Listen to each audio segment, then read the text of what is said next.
Je veux chanter un chant d'amour pour mon Sauveur, pour toi Jésus. Merci pour ce que tu as fait. Tu es si précieux, Jésus mon Sauveur. Je suis heureux, tu m'as donné ton nom. Je ne veux pas être ailleurs que dans tes bras d'amour, dans tes bras d'amour, dans tes bras. J'aimerais commencer une mini-série que j'ai tout simplement intitulée « La divinité de Jésus-Christ ». La divinité de Jésus-Christ. La question à laquelle on aimerait répondre est celle-ci. Tout simple.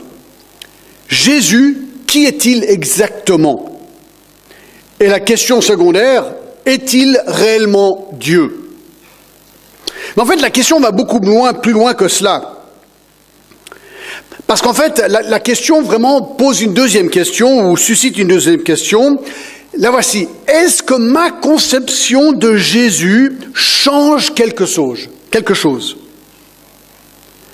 Est-ce que cela change quelque chose si je crois que Jésus est Dieu, ou bien que je crois qu'il est une création de Dieu, comme l'affirment par exemple les témoins de Jéhovah, donc pas Dieu créateur, mais une création divine qui est juste en dessous de Dieu, mais au-dessus des autres, mais quand même pas Dieu créateur. Ou bien que je crois que Jésus est le frère de Satan comme l'affirment les Mormons par exemple. Ou encore que je crois que Jésus est juste un prophète sans plus, comme le croient les musulmans. Ou encore, que je crois que Jésus, comme les libéraux l'affirment, n'est rien de plus qu'un homme qui enseignait des bons principes moraux. En fait, est-ce que ça change quelque chose, quelle que soit ma définition, ma compréhension de Jésus-Christ? Alors, Jean 3,36 peut-être nous donne un élément de réponse. L'introduction va être un peu longue, d'accord? Puis ensuite, on attaque le message. Comme ça, vous vous préparez. Jean 3,36, celui qui croit au Fils a la vie éternelle, mais celui qui ne croit pas au Fils ne verra point la vie, mais la colère de Dieu demeure sur lui. Waouh! Allez voir, ce verset nous dit quelque chose d'intéressant. Celui qui croit au Fils a la vie éternelle, mais celui qui ne croit pas au Fils, eh bien, ne verra point la vie, mais la colère de Dieu demeure sur lui. Donc je me dis que de comprendre qui est Jésus est critique, parce que ma destinée éternelle en dépend quelque part. Puisque je dois croire au Fils. Oui, mais quel Fils? Qui est ce Fils? Dans Jean 14,6,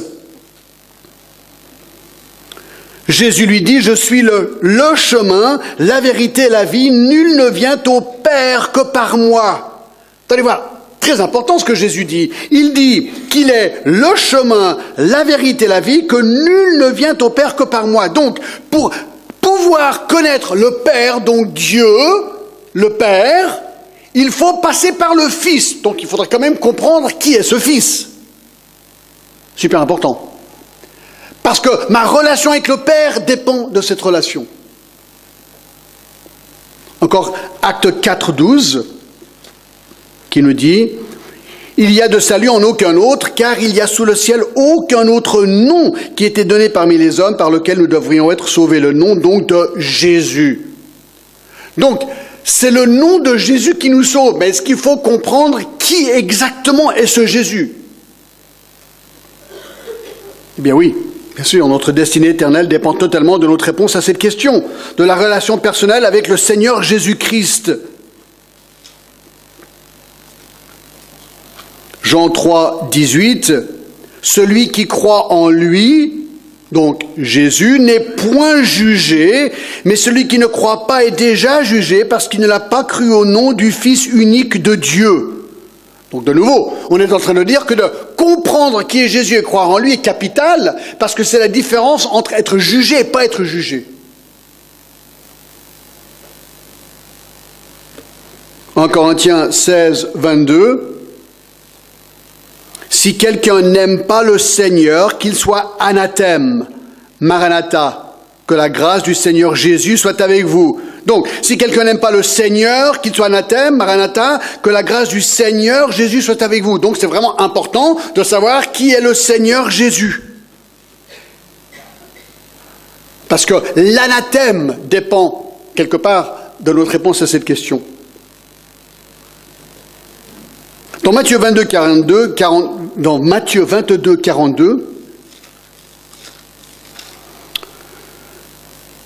comme les pharisiens étaient assemblés, Jésus les interrogea en disant « Que pensez-vous du Christ? De qui est-il fils ?» C'est intéressant, n'est-ce pas? Jésus dit « Que pensez-vous du Christ ?» Donc je vous poserai la même question en fait. Que pensez-vous du Christ? Qui est Jésus-Christ? Je trouve intéressant que dans l'histoire de l'Église, la plupart des fausses doctrines et des sectes dites chrétiennes ont toujours surgi à cause d'une confusion sur la personne de Jésus-Christ. Ceci dit, il y a toujours eu au long de l'histoire des fausses conceptions de l'incarnation.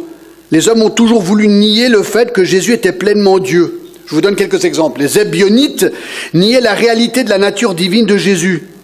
Cette erreur fut réfutée par l'apôtre Jean dans Jean 1, 1 à 14. La secte fut dénoncée au concile de Nicée dans le IVe siècle. De l'autre bout du spectre, les gnostiques niaient la réalité de la nature humaine de Jésus. L'apôtre Jean a réfuté leur doctrine dans 1 Jean 1, 1 à 2. Les ariens affirmaient, eux, la préexistence de Jésus, mais niaient sa divinité, qui est précisément la position des témoins de Jéhovah aujourd'hui. Il y a encore les nestoriens qui enseignaient que deux personnes vivaient dans le corps de Christ, la personne humaine et divine. Ensuite, il y a les Eutychiens qui étaient à l'autre extrême, disaient que les deux natures de Jésus, la nature humaine et la nature divine, étaient mélangées pour créer une troisième nature distincte et différente des deux premières natures. Il y a encore les Sociniens, pour vous confondre un petit peu plus, d'accord ? Qui existait pendant la réforme du XVIe siècle, qui enseignait que Jésus n'était qu'un homme, le fils naturel de Joseph et Marie. Cette doctrine, dite libérale, fut adoptée par les hommes comme Schleiermacher ou Ricci au XIXe siècle. Donc, c'est important de savoir la réponse à cette question. Alors, si vous n'êtes pas depuis très longtemps dans notre Église...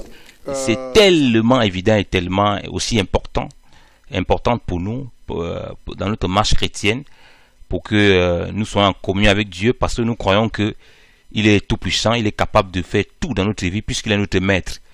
Parce que personne ne peut dire qu'il peut avoir un maître qui est limité. Si tu acceptes Jésus-Christ comme ton maître, tu dois croire qu'il est capable de tout, hein, ton maître. Maintenant, c'est un maître qui n'est pas tout puissant, c'est-à-dire qui peut pas tout faire, qui est limité. Alors je ne sais pas quel genre de maître ils ont dans leur vie chrétienne. Bref, c'est quelque chose quand même de surprenant, et on trouve beaucoup de personnes soi-disant chrétiens qui ont reçu le Saint-Esprit et qui contestent avec beaucoup d'énergie la divinité du Seigneur, ou bien certains qui ballottent, hein, qui aujourd'hui croient que Jésus est Dieu, demain ils ne croient plus. Donc, bref, ils sont dans une grande confusion. Ils jouent beaucoup avec les thèmes Père, Fils, machin. Ils jouent avec les thèmes. Et ces thèmes-là, ça me pose, moi, principalement, un problème, parce que ça empêche et ça occulte généralement la révélation de la personne de Jésus-Christ. Jésus-Christ est Dieu et il n'y a pas de débat dessus, frère, dans la foi. Bon, comme il y a aussi des frères et sœurs qui ne sont pas très affermés, on est obligé de refaire parfois des enseignements ou d'expliquer souvent ces choses. Mais normalement, on n'a pas besoin d'expliquer ça. C'est un témoignage interne que normalement on a reçu lorsqu'on a reçu le Saint-Esprit. Ça peut être progressif. On ne comprend pas très bien, mais on doit arriver à comprendre ça de façon simple. Même si la chose le premier-né d'entre plusieurs frères.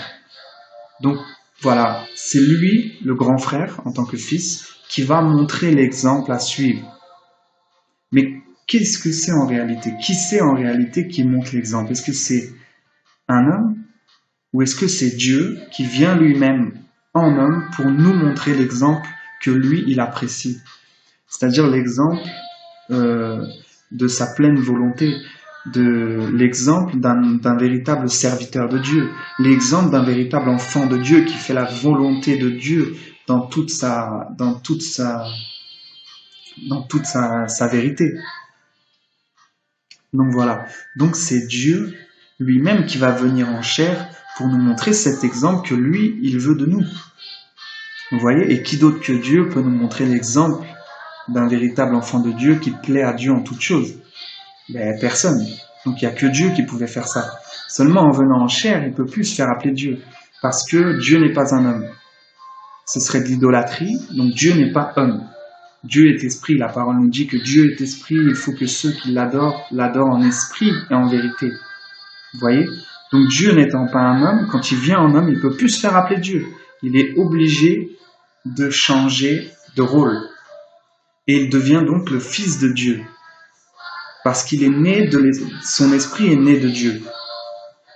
Donc voilà. Maintenant, les Trinitaires ont divinisé le côté homme de Jésus. Ils disent que c'est Dieu le Fils. Mais en vérité, il n'y a pas de Dieu le Fils. La parole nous dit Dieu est un, de manière indivisible. Donc le seul Dieu, Éphésiens 4, 6 nous dit, il y a un seul Dieu et Père.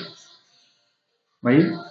Ce qui signifie en réalité, quand on comprend bien ce verset, qu'il y a un seul Dieu et que ce Dieu est le Père. Du ciel, pour demander aux gens, pour ordonner aux gens, en disant, celui-ci est mon fils bien-aimé en qui je mets toute mon affection, obéissez-le.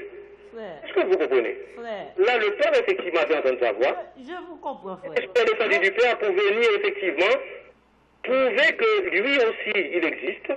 Alors, il est descendu sur Jésus, et Jésus lui-même se faisait baptiser.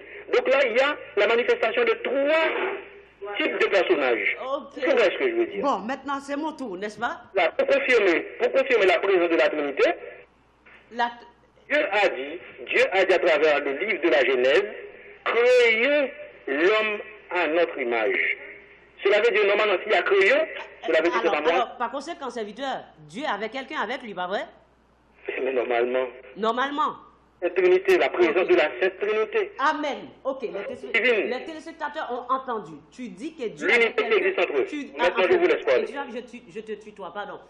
Vous dites que Dieu avait quelqu'un avec lui. C'est clair, n'est-ce pas? Maintenant, ouvrez votre Bible, frère. Expliquez-moi Ésaïe 44, 24 et pour que je puisse comprendre, comme vous avez la lumière, moi je suis dans les ténèbres, je vais bien comprendre Ésaïe 44, 24. Ésaïe 44. 24. Et lisez à haute voix, afin que les téléspectateurs puissent être éclairés aussi. Ouais, je vais le faire. D'accord, super. Ésaïe 44, le verset 24. 24. D'accord, 24. Ainsi, toi l'Éternel, ton Rédempteur, celui qui t'a formé dès ta naissance. Moi, l'Éternel, j'ai fait toutes choses. Seul, j'ai déployé les cieux. Seul, j'ai étendu la terre. Alors, que pouvez-vous me dire, frère?